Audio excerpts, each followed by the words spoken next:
All right. Welcome back to another riveting episode of Managerial Finance.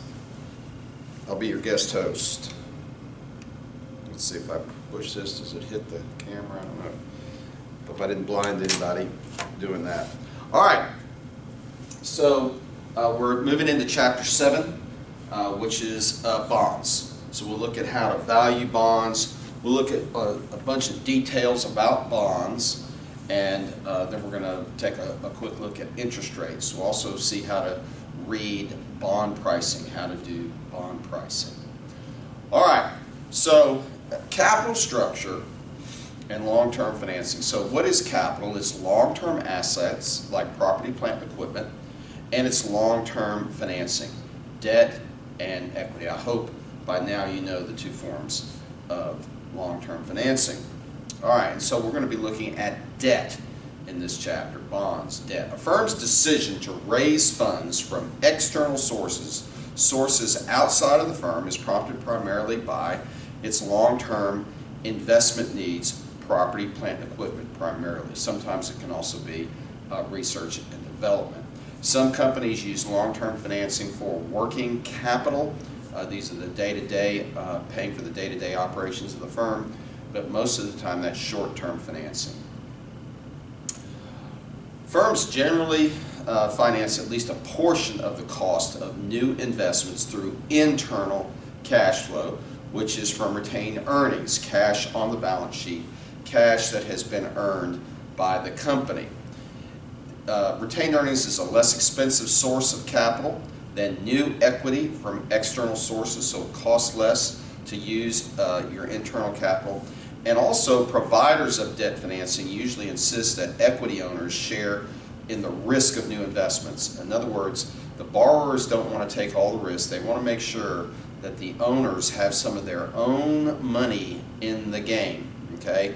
And that, if you have your own money in the game, that means that you're going to work a little bit harder and you're less likely to give up particularly quickly when you have your own money in the game. All right, so after retained earnings, typically the next choice of financing is debt financing. And the reason why is because debt is cheaper than equity. And we're going to define what cheaper is. We're going to tell you why. I am going to tell you why debt is cheaper than equity. Two reasons debt is cheaper than equity. One, the risk of debt is lower than the risk of equity, and so the return of debt is lower than the return of equity. Generally speaking, you can still make a heck of a nice rate of return on debt, particularly if you're a trader and you get lucky. All right, and then debt has a favorable tax status compared to equity. I'm not sure why, but it does, and so this enables debt to be cheaper than equity. So we're going to dig into the risk and the returns and the tax status. So creditors or lenders generally face, and these are the bondholders, creditors or lenders. Bondholders loan money to companies. They generally face less risk than stockholders, and there are two reasons why risk is lower. First, let's recall the legal characteristics of debt and equity from Chapter 1. All right, interest and principal payments on debt are legal obligations. If you write a contract, which is what debt is, and you say, I am going to pay you a certain dollar amount of interest, and then I'm going to pay you your principal back on a certain date, then you are legally obligated to fulfill those terms. So failure to pay can and often does result in bankruptcy. All right? So this is a legal stick that lowers the risk that bondholders will not get paid. Okay? Companies, on the other hand, with regard to dividends, don't have to pay dividends, but they do have to pay their interest. Okay? So regarding equity, dividends are not legal obligations until the board decides the amount and the timing and declares them. So when you sign a contract on interest, the contract states that what the terms of the loan will be, and then you have to fulfill them. With equity and dividends, companies have a lot more flexibility. All right, another factor that lowers risk for bondholders is that bondholders know what the amount and timing of the cash flows from the bond will be when they make their bond investment. It's stated in the contract, okay? However, stock investors have much less certainty regarding the amount and timing of cash flows associated with the stock investments. You are betting, if you're a stockholder, you're betting on success, okay? And that's an unknown. And how well the company is going to do is an unknown. With a bondholder, you got a legal contract that says here are the terms, and if we don't live up to the terms, then you can sell the assets of the company and recover part or all of your money. Not so with stocks. When you give a company stock money, man, that stock money can disappear completely. All right. So stockholders do have some idea about dividend payments based on a company's history if it's an ongoing company.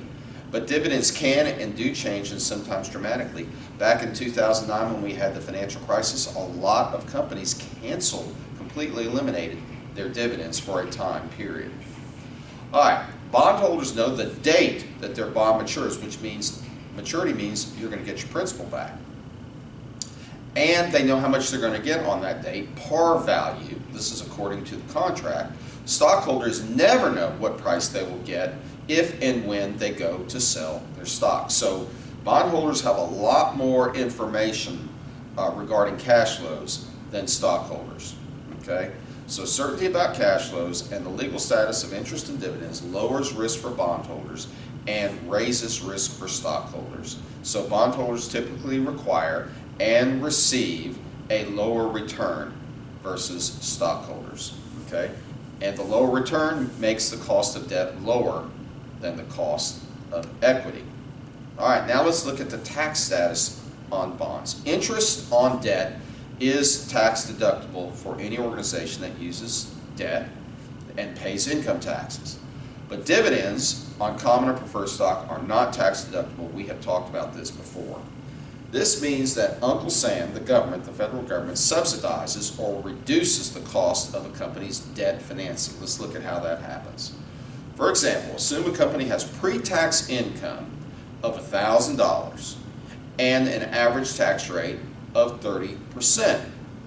They will pay taxes of 30% times $1,000, $300. Okay? Now assume that they pay an interest rate of 8%. They have debt of $1,000. Their interest expense is $80, which is the 8% times $1,000 principal. Okay? Their taxable income is no longer $1,000. It's $1,000 minus the $80 spent on debt financing. It's $920. Okay? Their new tax liability is 30% of $920 instead of 30% of $1,000.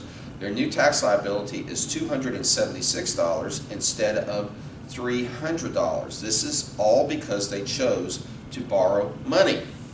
They will save $24, that's $300 minus $276, compared to having no interest expense to deduct. Therefore, the real cost of interest is the $80 that they spent on interest less the $24 they saved in taxes.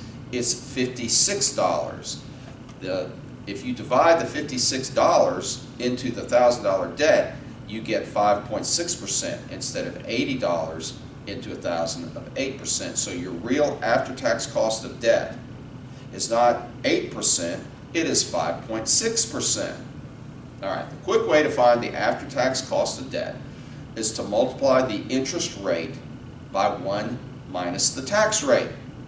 In the example, if their pre-tax cost of debt is 8%, and their after-tax cost of debt is 8 times 1 minus 0.3, they're in the 30% tax bracket, which is 0.7 times 0.08, which is 5.6%. Remember, I mentioned that a minute ago. It's the $56 divided by 1,000.